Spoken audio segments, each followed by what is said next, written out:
Well, welcome everybody and good morning. I'm Kirk Koennecke, the CEO, Superintendent of Indian Hill, and we are here with our EduHERO Podcast for partners. And today I have with me Whitney Buell, our IHES principal. Good morning, Whitney. Good morning. And Betsy Henning, one of our brilliant teachers at Indian Hill Elementary. Good morning, Betsy. Good morning. And our special guest, Kathy Palmer from the Alpaugh Family Economics Center at the University of Cincinnati. Welcome, Kathy. Thank you. Good morning. Thanks for being here. So, Kathy, we're all so excited to hear a little bit about your perspective this morning. You are one of the transformational partners we have here at Indian Hill Schools. You've been helping out in your capacity for years with the elementary and specifically with the stock market challenge. Can you talk to us a little bit, though, from your professional background about what this idea of a transformational partnership means for children? So I think through my work at the Alpaugh Family Economics Center, we are a nonprofit that is focused. We have two sides of the house: a research side that does applied economic research, and then an education team. And it's my work with the education team where I work most closely with these two. We have a number of different programs that are reaching kids, focused specifically in K through 8, but also we have some high school programs, at getting kids engaged in meaningful, fun financial education. I think sometimes it can feel a little bit like a chore. I think that's what makes the stock market game a little bit different, in that it's both a real world exercise but also a fun exercise. It makes it fun to learn about companies, to understand how to research a stock, to understand the investing. We have also, in addition to the stock market game, been partnering on some family financial literacy nights, which have been incredibly well attended. The district has really embraced the idea of bringing people in for those. And I think it's been great to see the level of commitment to financial education at Indian Hills, both as a parent and as a professional. Yeah, I love hearing that. And as a parent and professional, right, so often outside of our schools, our adults have lots of opinions they form about financial literacy and where children are in their development. Betsy, you work with this all the time, and you work with this amazing group of fifth graders every year. What would you say to those who are listening to the podcast about the capability and potential of these students as they are learning through these financial literacy activities? What are you seeing? I see the students being exposed to opportunities, kind of demystifying what that adult world might look like in terms of finance, and then they are realizing that they have a part in it. So they are excited about it. They are learning that through critical thinking, you can make informed decisions about your future, and they're learning to invest, and they're learning about companies, and they're starting with what they know and taking it even further. The kids are completely capable of taking this to the next level. That's what I like to hear. And next level, Whitney, is something you've been working on in your building now for some time. I think that the way you have worked with teachers like Betsy and partners like Kathy to expand opportunities for the children is really important. So the stock market game or challenge and what it used to be and what it is now has evolved. Explain that a little bit for us. So when I first came to Indian Hill, only a small group of students participated in the stock market game. It was funded through the school district. The pandemic happened. We wanted to continue with the game and the partnership, and so the only way to do that was to broaden our scope. And so we decided from there that instead of having 50 kids participate in the game, we would have a whole grade level because we couldn't pull kids in small groups. So now the program is funded by our PTO, and we partner with the Alpaugh Center and Kathy, and we have a whole grade level that participates. Students that wouldn't have been able to participate in the past are able to participate now. So that's been 3 years. And when you think about that kind of partnership and how a PTO, and I have to say Indian Hills PTO is so many volunteers, they give so many hours and so much support in different ways to our schools. But when you think about that as a parent, Kathy, like, this is what it's really all about, right? And what we want for all of our kids. So it doesn't really feel like a chore. It feels more like support. How can the University of Cincinnati and what you do support our schools in other ways than the stock market challenge? You were talking about some of these other activities, but what's important to the professionals at the University of Cincinnati for future students? What are your priorities? So I think having university on your doorstep is a great opportunity to expose you to a wide range of different programs.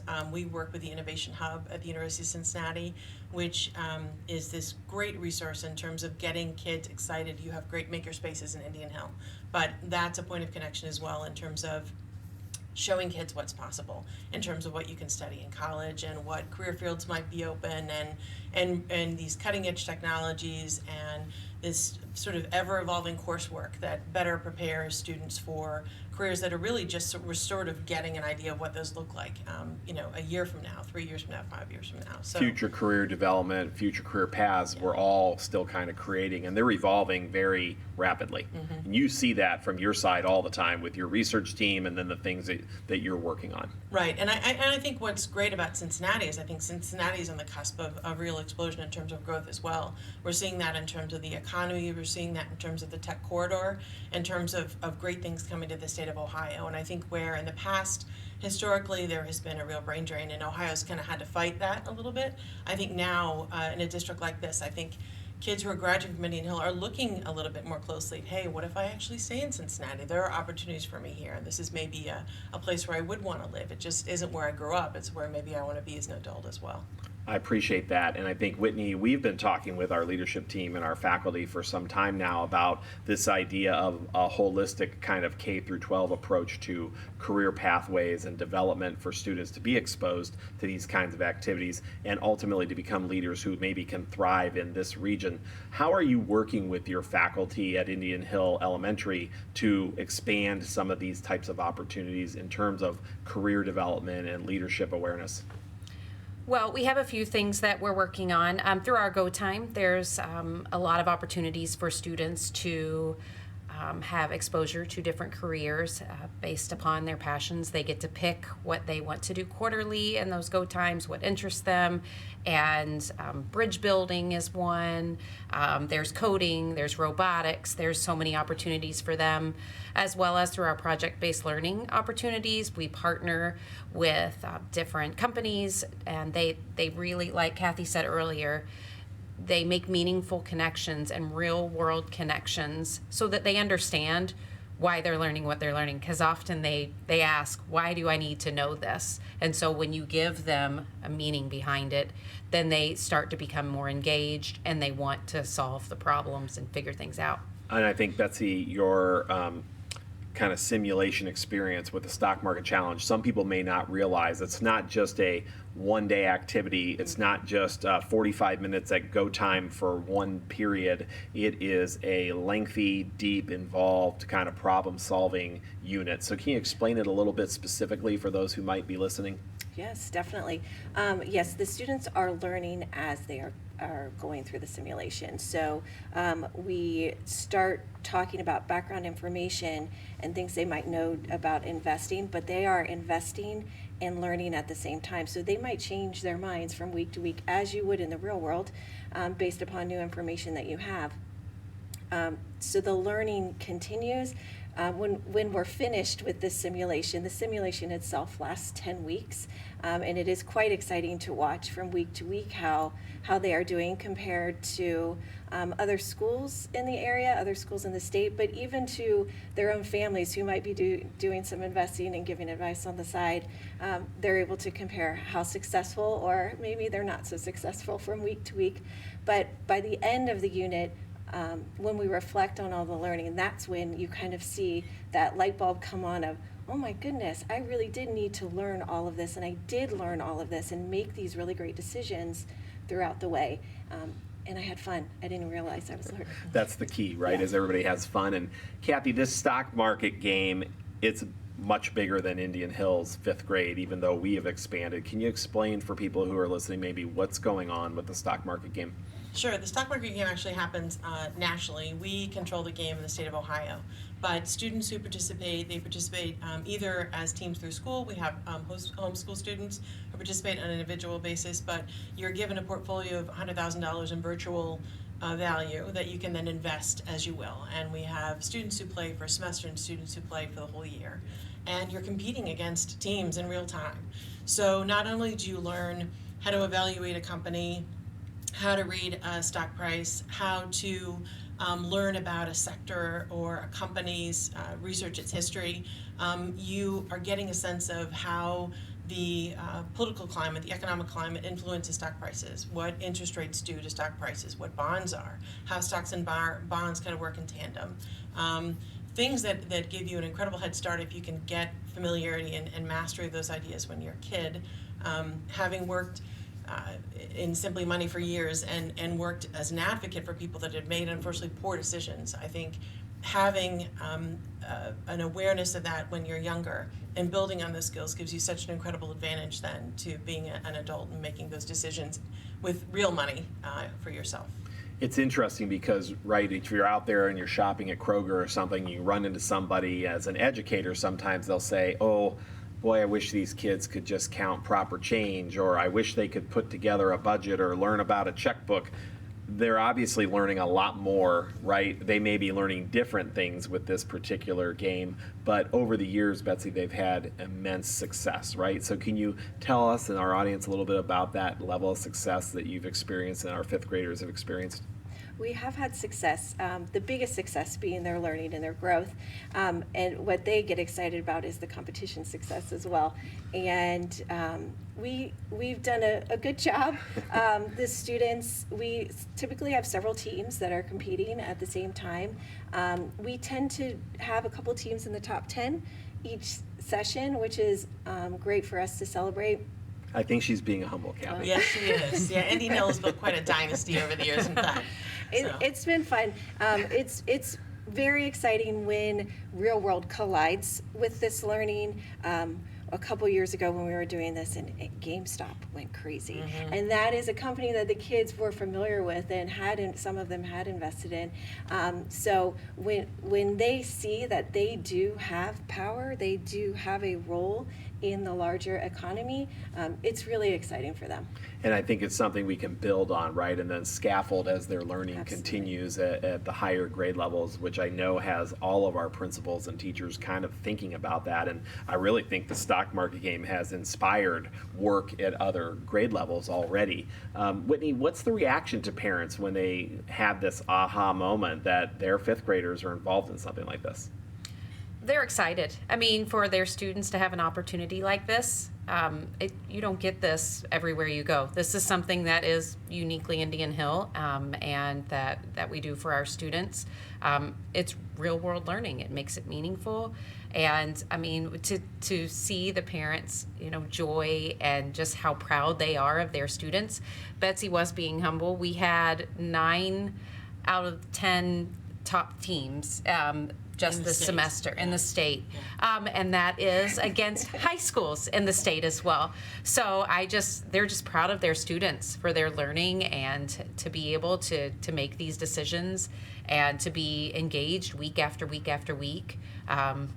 It's exciting. And again, Kathy, you used the word dynasty, which is what I would have said. That excites me, right? But we're talking about fifth grade students not just out-competing their peers. They're out-competing people much older than them. Well, and one of the great parts of the stock market game is that the top performing teams come to campus every spring and participate in our portfolio challenge. So then the students are tasked with coming up with a presentation to explain the decisions that they made, to explain maybe some of the mistakes that they made and what they learned from, and they present it not only in front of their peers, the other teams that won, their parents, which Indian Hill always has a number of parents who come, but then we also have a team from Huntington Financial that comes and they act as judges who then will score and award a winner for that portfolio challenge. But every year we hear from our judges how impressed they are by just the depth of understanding that they show, sometimes the gutsiness of the decisions that are made, things that are pretty sophisticated in terms of investing strategies to come from elementary school kids. And Kathy, we heard Whitney mentioned earlier this idea of problem-based or performance-based kind of learning environments that are being created like this. As a parent, why is that so important to you, this idea of student performance to show what they know?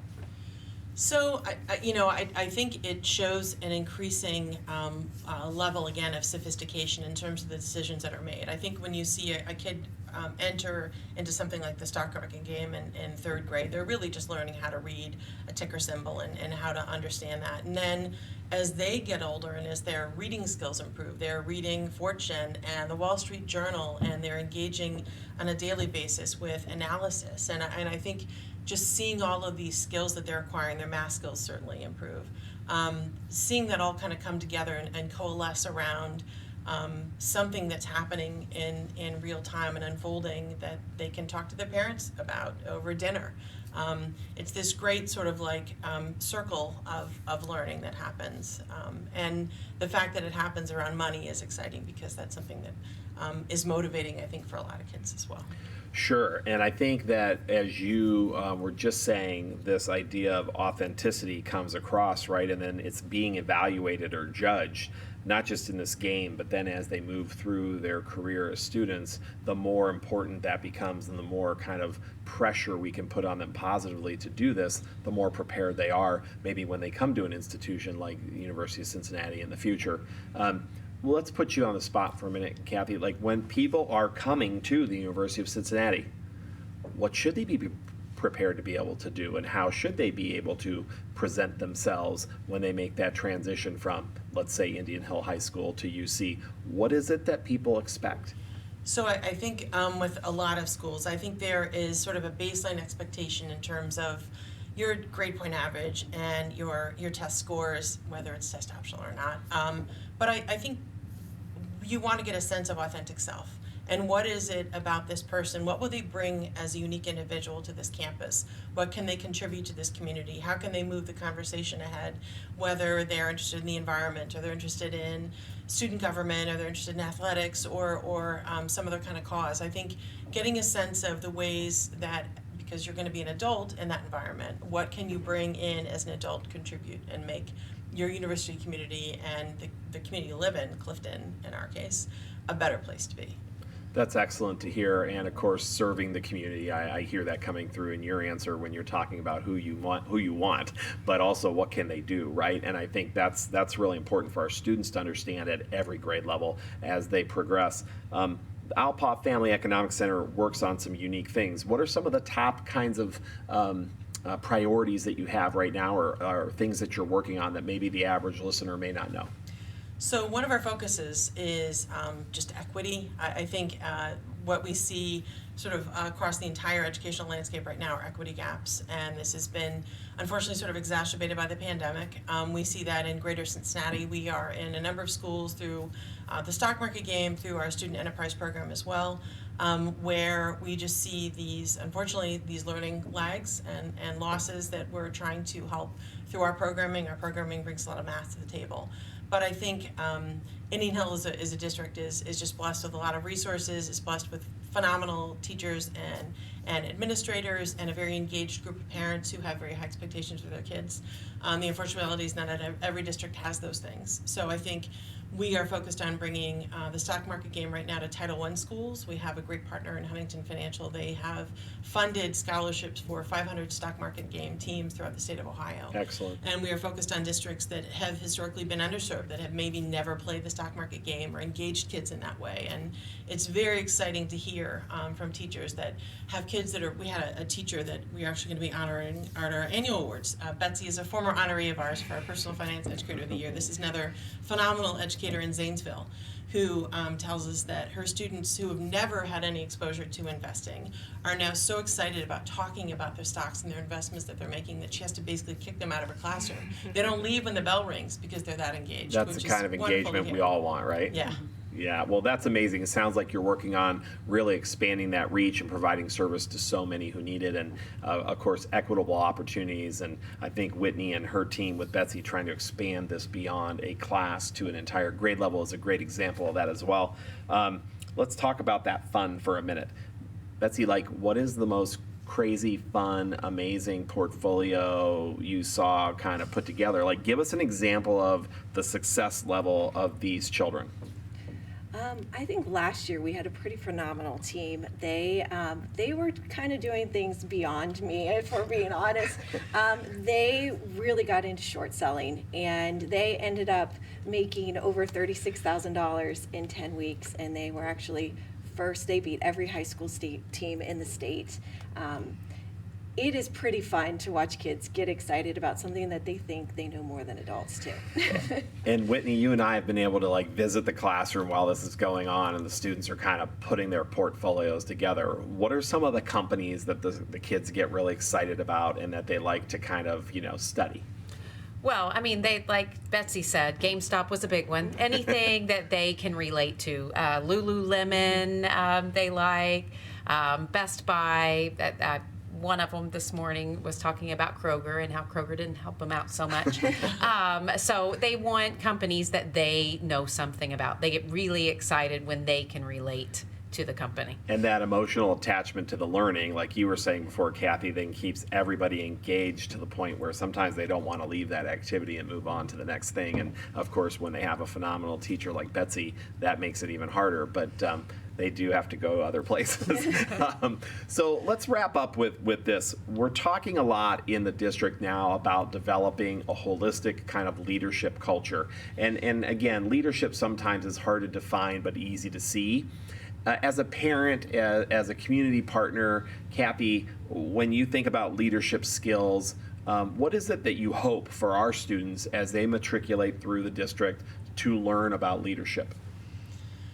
Oh, that's a good question. That's a big question. I think it's identifying that kind of passion within yourself and the thing that is most motivating, because being a leader can be hard, and so you have to identify the thing that is important to you. I have a child that has Down syndrome in this district, and so for me, meaningful inclusion is sort of the thing that lights my fire. And we have been fortunate to find incredible leaders here like Sandy Gemmel, who's actually partnered with us on some adapted resources for financial education for kids with disabilities like my son. So that is an area in which, I can see a huge difference being made. But I think it's, again, we talked about authenticity, finding something that is important to you and that you want to keep learning about. I think always being willing to learn more, because there's always more to learn, and never being satisfied with your level of expertise in an area is important. I love that, never being satisfied, maybe for yourself, even as an individual, right? Sometimes leadership is about just leading yourself, and that's okay. Excellent. Thank you for sharing those thoughts. Betsy, how about the teacher perspective on leadership, right? At the elementary level, maybe that looks different than other levels, but what's it mean to you building a leadership culture? I think Kathy gave such a great answer there. Really, I love what you said about finding your authentic self. I think every student has that capability. Everyone has what excites them and what their passion is, and when they find that and they can use that for good, that's very powerful.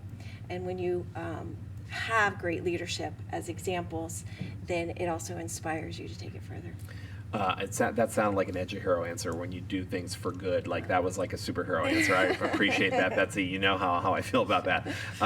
Whitney, this idea of leadership, right? We're working hard as a whole organization to kind of define what it looks like at different levels and different spaces and places and formats. What does it mean for you, for your students, when you think about the importance of developing these leadership skills? Well, the most important thing is that we do for all students, and not just pockets of students. Like Kathy said, we need to take care of them all. And so making sure that each individual student has leadership opportunity, and how do we find that out, and just keep building those opportunities for them, because leadership is lifelong. Just like the financial literacy, it's a lifelong skill for these students to have.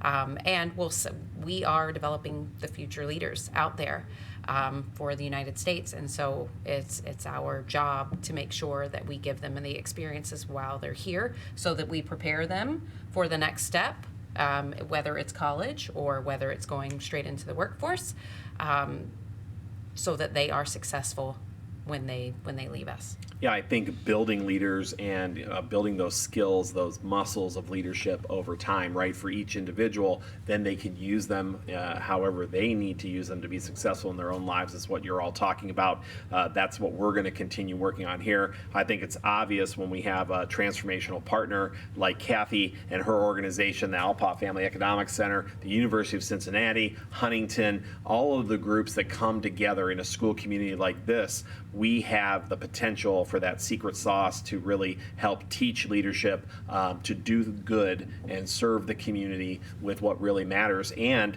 I think, Kathy, right, you'd probably agree, help this region to thrive. Yes, yeah, it's exciting to see such talented people want to stick around. So I'm hoping that we can do more. I think University of Cincinnati's experienced explosive growth, I've got a kid there myself. I'd love to see more Indian Hill kids come and contribute their talents there. Well, we appreciate you as a guest today, but more important as a parent and a partner. Thank you so much for all you do for the Braves. Betsy, thank you so much for all you do to lead the Braves and, of course, dominate the stock market game with your students. I know that you're humble, but you should be proud. And Whitney, thank you for all you're doing to develop leadership with your students. And, of course, whether it's financial literacy or some other area, I think that your building is a real lighthouse kind of district in terms of this culture you've developed with your faculty and your partners. And we're going to continue working on that here at Indian Hill. Thank you all for joining me on the EduHERO podcast today. Thank you.